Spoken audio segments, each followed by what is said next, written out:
Hello, hello, hello, it's Sydney Rose, and I'm back in my craft room slash storage room. Today, I'm going to be testing out two different travel watercolor kits. So I've tested out watercolor kits, but I've never tested out specifically for travel watercolor.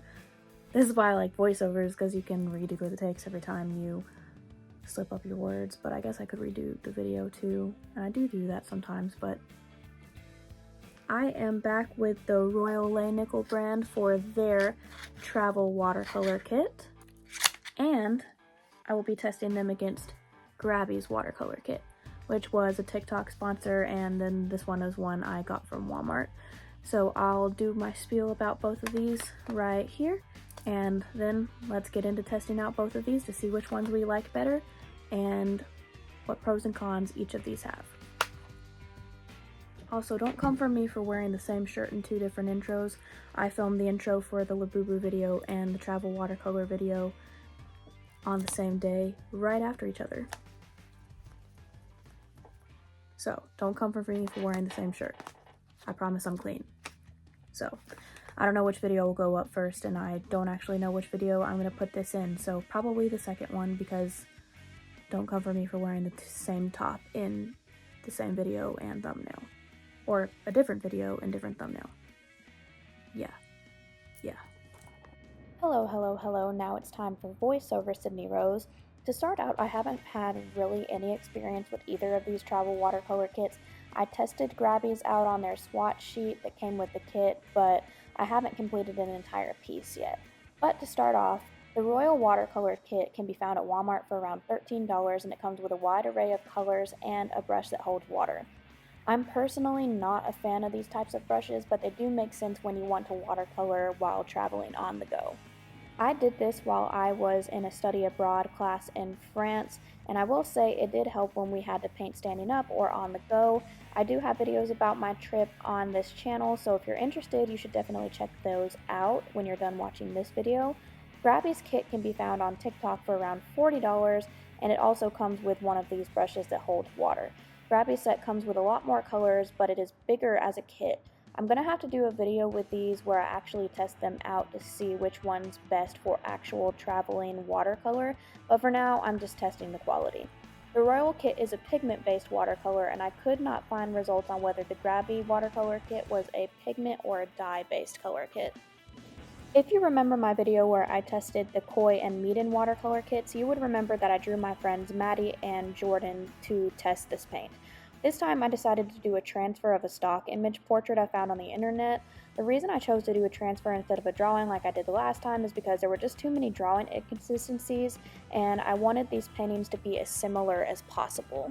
Plus, transfers are easier to film because even though I print out reference images, I still like to look at the images on my phone so I can zoom in and measure the distance for proportions, and it's personally easier to do that on a phone, and since I film on my phone, I can't really do both at the same time.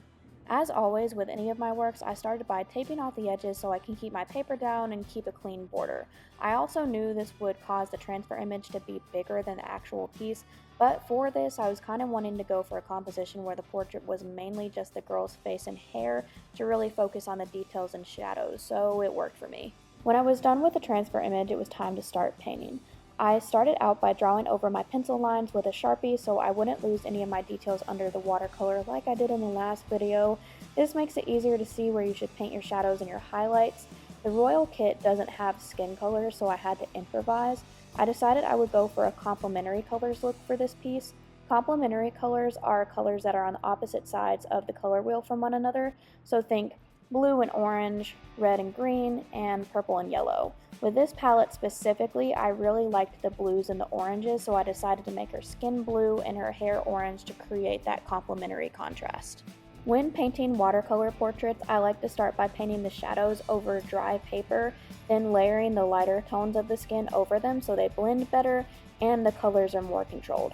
I will say there's many different techniques to watercolor, and this is just what I find works for me and my personal artistic style. So if you're starting out painting portraits with watercolor, I recommend trying different methods to see what works best for you. After I finish the main shadows and the highlights, I like to go back over these spots with more water just to help them blend a bit more, and I'll add more paint back into the shadows to make them darker when I need to. When I'm done with the skin for the moment, I start on the hair.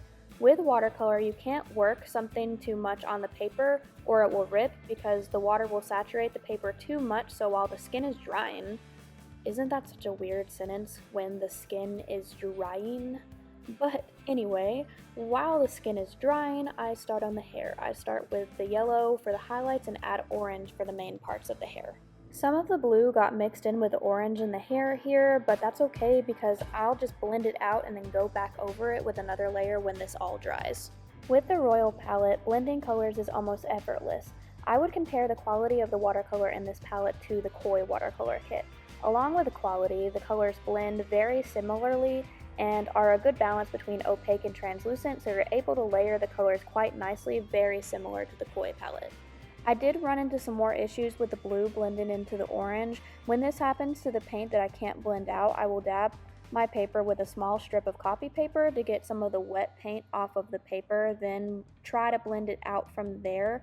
I don't know if this is an actual technique, but I do it. So if no one's ever done this before and it's just me, then call it the Sydney Rose watercolor technique. Also, while I'm trying to record this voiceover, there's a lot of construction going on outside, so if you hear that in the background, I apologize.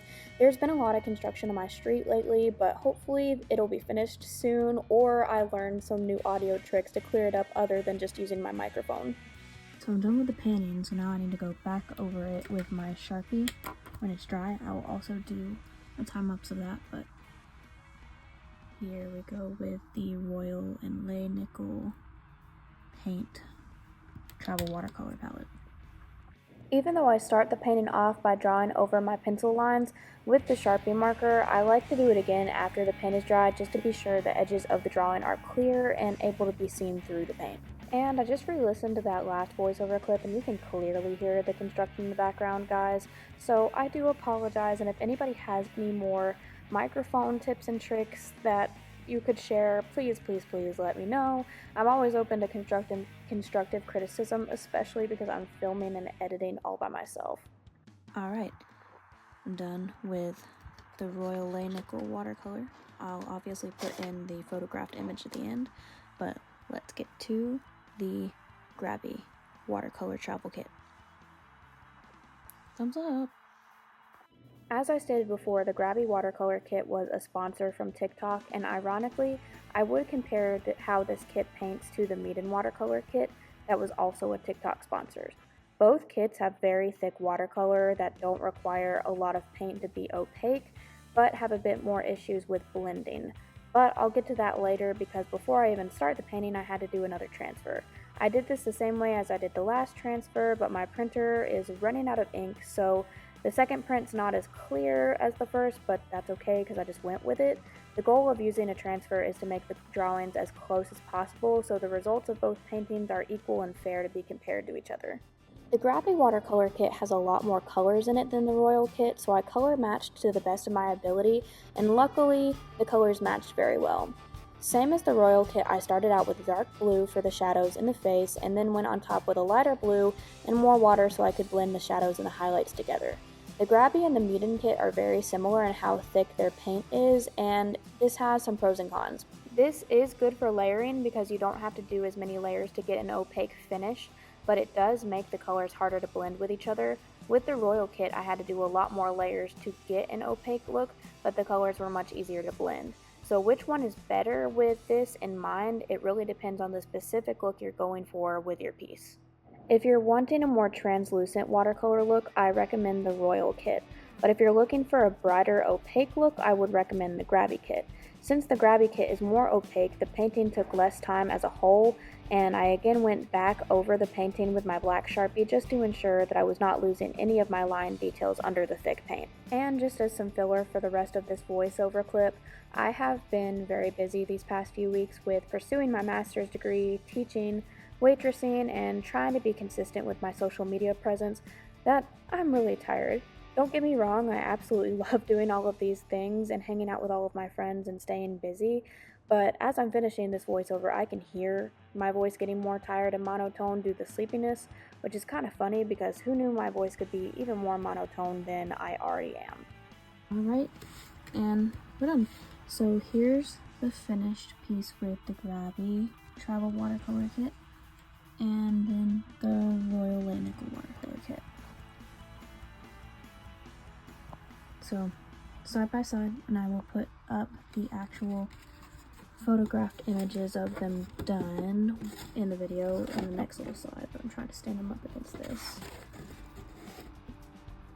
The colors of the Grabbie were definitely more vibrant, and I know I'm going to explain all of that in my voiceover, but they didn't blend as well.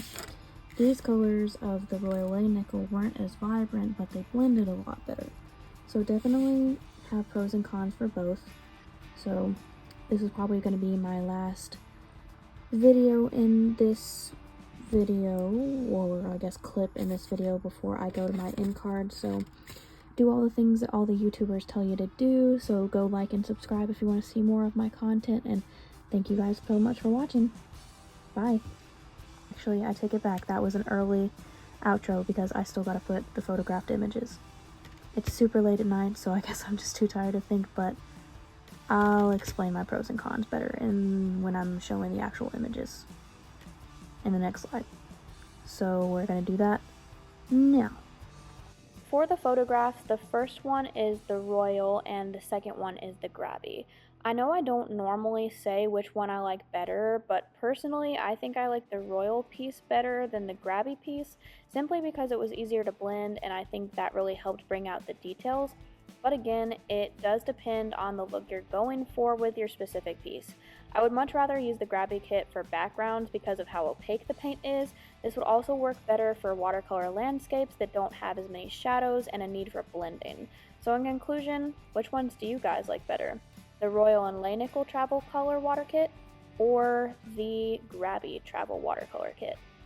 But with that, we're at the end of the video, so do all of the things that all the YouTubers tell you to do. So like and subscribe if you liked the video, and I'll see you guys next Thursday. Bye!